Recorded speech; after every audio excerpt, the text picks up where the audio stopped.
안녕하십니까, 황시열 변호사입니다.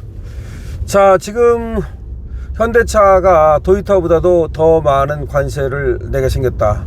올해 말까지 그대로 25%가 유지되면 무려 8조 4천억 원의 관세를 내야 되는 것으로 지금 분석이 나오고 있습니다. 현대차의 부담이 너무나 커지고 있습니다. 현대차한테 이렇게 부담을 지어도 되는 겁니까? 지금 뭐 반도체는 그나마 AI 훈풍을 타고 괜찮은 것 같아요. 삼성전자 같은 경우도 뭐 지금 실적은 괜찮게 나왔고, 그런데 문제는 자동차가 가장 지금 타격을 입는 거 아닌가. 자동차와 자동차 부품 등인데요. 올해 말까지 연간 관세 부담이 지금 8조 4천억 원에 이르는 것으로 분석이 나왔습니다. 10월 나이스 신용평가가 발표한 자동차 산업 점검 보고서에 따르면 한국산 자동차 25%, 일본과 EU는 15%가 적용될 것으로 추산을 하면은 그 결과 현대차 그룹의 연간 관세 비용은 8조 4천억 원, 도요타는 6조 2천억 원, GM은 7조 원, 그리고 폭스바겐은 4조 6천억 원이 됩니다. 이게 이제 우리가 8조 4천억 원이고 도요타가 6조 2천억 원이니까 별 차이가 없는 것 같지만 도요타는 우리보다 훨씬 더 차를 많이 팔거든요. 그러니까 우리는 25%를 내고 지금 다른 데는 15%를 내니까 10%만큼 더 많은 관세를 내는 겁니다. 원래 똑같이 관세를 내게 되면 도요타가 우리보다 훨씬 많이 내야 됩니다. 그런데 지금 우리가 더 높으니까 역전이 이루어진 거죠.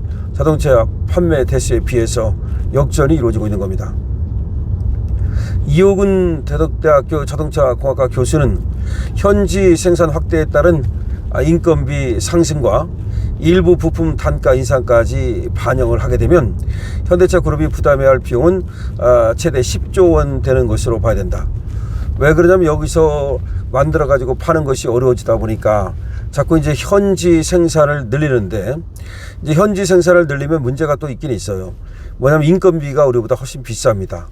그래서 관세는 안 붙는다 하더라도 인건비 등등의 돈이 더 많이 들기 때문에 또 현지 생산을 하는 것이 또 대수는 아니다 이 말이죠. 관세를 어떻게든지 낮추고 여기서 만들어서 미국으로 파는 것이 제일 많이 남는 겁니다. 그런데 지금 트럼프는 그렇게 할 생각이 없어요. 트럼프의 생각은 뭐냐면, 니네가 우리한테 자동차를 팔려면 여기 와서 만들어라. 니네 나라에서 만들어갖고 갖고 오지 말아라, 이거거든요. 자동차만이 아니라 거의 다 그래요. 뭐 배도 그렇고, 지금 뭐 심지어 반도체마저도 미국의 반도체 공장을 삼성 보고 세우라 해가지고 지금 삼성이 세우고 있지 않습니까?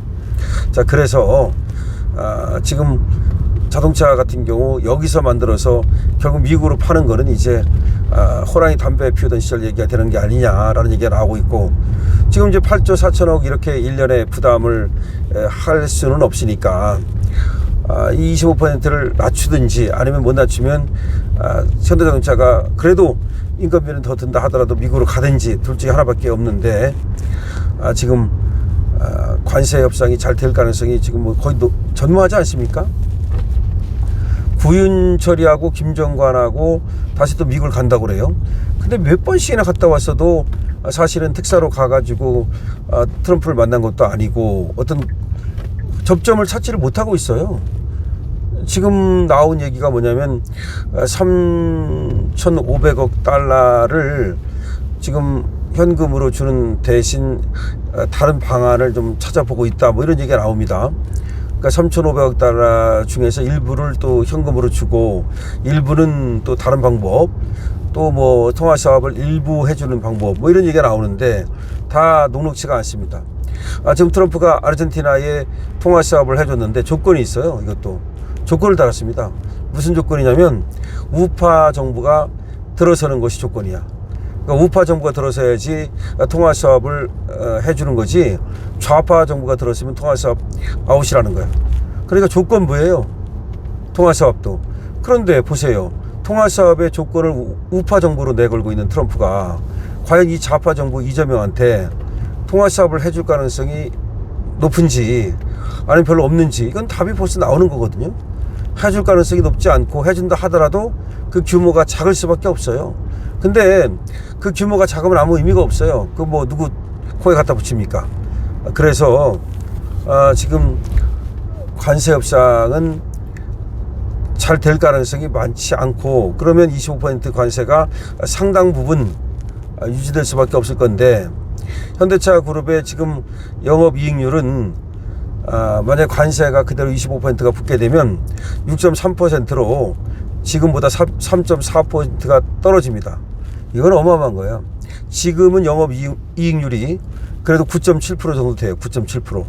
현대차가 10% 가깝다는 건 그만큼 우수한 기업이라는 거죠. 근데 관세가 25% 유지되면 6.3%로 무려 3분의 1이 날아갑니다. 근데 도요타는 그렇게 되면 떨어지는 그 비율이 1.6밖에 안 되고, GM도 3.0, 폭스바겐은 1.2. 다시 말해서 얘들은 영업이익률이 조금 떨어지는데 우리는 영업이익률이 대폭 떨어지게 된다는 거죠. 한국이 만약에 일본과 EU처럼 대미 관세율을 15%로 적용받게 되면 현대차 그룹의 연간 관세 부담은 5조 3천억 원이니까, 그리고 또 영업이익률은 7.5%까지 회복될 수가 있습니다. 이 보고서는 GM 역시 한국 GM이 대미 수출 기지 역할을 하고 있는데, 한국 GM도 여기서 물건을 만들어서 미국으로 팔면 역시 여기도 관세 붙이는 거예요. 그러니까 한국 GM이니까, GM은 원래 미국 자동차 회사잖아요. 그러니까 미국에서 만드는 건 안 붙이지만 한국 GM이 한국에서 만들어 가지고 미국으로 팔면 그것도 관세 붙인다니까요. 그러니까 결국 관세를 한국 GM은 지난해 약 42만 대를 미국에 수출했어요. 우리나라에서 만들어 가지고. 근데 관세를 이제 붙이게 되면 한국 GM의 수출량도 대폭으로 줄어들게 되고 영업이익률도 대폭 줄어들게 됩니다. 그러니까 한국 GM이요, 작은 게 아니에요. 생각해 보세요. 42만 대를 미국에 수출했다니까요. 한국 GM이. 옛날에 대우자동차잖아요. 대우자동차를 제대로 모터스가 인수해가지고 한국 GM이라고 이름을 붙였어요. 그래가지고 지금 부평에 공장이 있잖아요. 그리고 아마 군산에 공장이 있을 거야, 한국 GM이. 그래서 거기서 지금 자동차 만들어갖고 많이 팔아요, 미국에. 한 42만 대를 나가니까 많이 나가는 거죠. 그런데 관세 25% 계속 붙이면 이것도 또 영업이익률도 떨어지고 또 판매 대수도 떨어지니까, 그럼 한국 GM이 그냥 여기 생산을 그만두고, 더군다나 노란봉투법까지 있고 중대재해법에다가 막 이러니까 그냥 미국으로 떠나는 게 아니냐, 한국 공장을 폐쇄시키는 게 아니냐, 그런 얘기까지 나오고 있습니다. 근데 한국 GM도 우리한테 왜 중요하냐면요, 일자리 창출에 엄청 중요해요. 일자리 창출. 한국 GM 없어져 보세요. 그럼 여기 지금 부평이 인천이 거기 GM에 의존하는 그 엄청난 그 의존을 하고 있는데, 거기 뭐 문 닫아버리면 거기 일하는 사람들 전부 다 실업자 되고, 그러면 인천 경제 아마 휘청거릴까, 아마 휘청거릴걸. 그런 문제가 있는 거죠. 그러니까 결국은 우리나라에 있는 공장은 우리 거예요. 그게 뭐 GM 거가 아니라 한국 GM 한국 거야. 그렇게 생각을 해야 돼.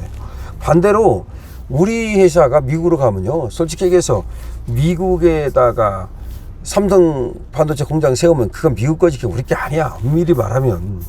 그래서 우리나라에서 일자리를 만드는 게 중요하고 우리나라의 공장이 돌아가는 게 중요한데, 지금 이렇게 가면은 우리나라에서 공장 돌릴 수 없게 만드는 거 아니냐는 거지. 지금 한국 GM 같은 데는 나가라고 등 떠미는 거나 마찬가지고, 그 다음에 또 현대차 같은 경우는 여기 있으면 안 되는 거니까 나갈 수밖에 없는 거고, 그럼 원래가 다른 나라 회사들은 여기 와 있는 미국 회사, 한국에 와 있는 유럽 회사들은 뭐 그냥 떠나갈 거고, 그러니까 우리 회사도 또 떠날 수밖에 없고, 그럼 한국은 제조업 공동 현상이 벌어지는 거죠. 제조업이 이제 완전 공동화되는 거지. 그것이 지금 가장 위험한 데가 울산 아닙니까? 울산은 자동차뿐만 아니라 조선도 또 중화학도 다 문제가 되는 도시거든요. 그런데 지금 뭐 조선도 지금 마스가가 일본으로 간다는 거 아니에요? 지금 한국으로 안 오고. 다시 말하면 마스가라고 하는 프로젝트를 가지고 우리가 미국하고 협력을 해가지고 미국의 군함 만들고 군함 수리하는 걸 우리가 좀 해서 좀 떡국물 좀 먹으려고 했는데, 지금 트럼프가 일본을 2박 3일 방문하면서 100조 원 정도의 지금 그런 선물을 일본에 안긴다는 거 아닙니까? 전체가 한 1,500조 원으로 보는데, 그 중에서 벌써 뭐 일본이 상당 부분을 그 배 수리하는 거, 배 건조하는 거, 군함 그거가 일본으로 간다. 또 싱가포르로 간다. 그럼 우리한테는 안 온다. 왜 안 오느냐? 못 믿는다. 왜 못 믿느냐? 아니 군함이라는 건 군사 기밀이고 그야말로 국가 기밀인데 좌파 정부 이재명한테 어떻게 맡기느냐? 이거야. 그러니까 우파 정부였으면 우리한테 당연히 맡길 걸 갖다가 좀 좌파 정부, 저 더군다나 중국 애들하고 지금 뭐 쎄쎄하고 말이야. 그럼 중국으로 다 넘어갈 거 아니야. 군사 기밀이. 나 같아도 맡길 수가 없는 거야. 돈을 떠나서 믿을 수가 있어야지. 확실하게 일본 같은 나라는 믿을 수가 있죠. 미국 입장에서. 근데 우리는 만약에 군함 같은 걸 제조하라고 다 설계도를 주고 기술을 다 전수해 줬는데 그걸 중국에 갖다 팔아먹으면 우리가 중국하고 갖다 일러 바치면 어떻게 되겠어? 그러니까 안 되는 거야. 그러니까 우리나라 조선소가 미국에 가서 거기서 하는 건 될지 몰라요. 그 통제가 되니까. 근데 미국에서 우리한테 주문을 해가지고 우리나라에서 만들어가지고 그 군함을 미국에 보낸다? 그건 안 돼. 그건 벌써 끝난 거야. 그러면 조선업은 결국은 이제 상선이나 만들 수밖에 없는데 그것도 뭐 지금 상당히 지금 중국 때문에 쉽지 않고 조선업이 이제 이게 맛가스가 있거든.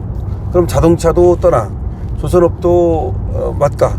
그럼 울산이 문제야. 울산이. 제가 볼 때 울산은 떠나는 게 지름순인가 아닌가. 빨리 떠나는 게 지름순이다. 거기서 계속 민그적거리고 있다가는 그야말로 울산이 러스트벨트 돼가지고 거짓골을 문면하게 될 가능성도 있다. 울산이 우리나라에서 제일 잘 사는 도시 중에 하나거든요. 사실은 국민 소득이라든가 이것들로 볼 때 울산이 정말로 뭐 걔도 만 원짜리 물고 다니는 곳인데 그렇게 잘 사는 곳이었는데 이제 울산이 지금 쇠락의 길을 걸을 수 있다는 것이 나오고 있습니다. 하여튼 현대차라든지 내지는 지금 조선이라든가 중화공업이라든가 모든 것이 지금 어려워지면서 우리 그 중공업의 대명사인 울산이 상당히 지금 위기에 몰리고 있다는 말씀을 드립니다. 하여튼 현대차 이 지금 관세 이 문제 빨리 해결해야 된다. 그래서 어떻게든지 이재명이 나서가지고 나라를 맡았으면 말이죠 책임을 지는 모습을 보여야 될 겁니다. 강신업 TV입니다.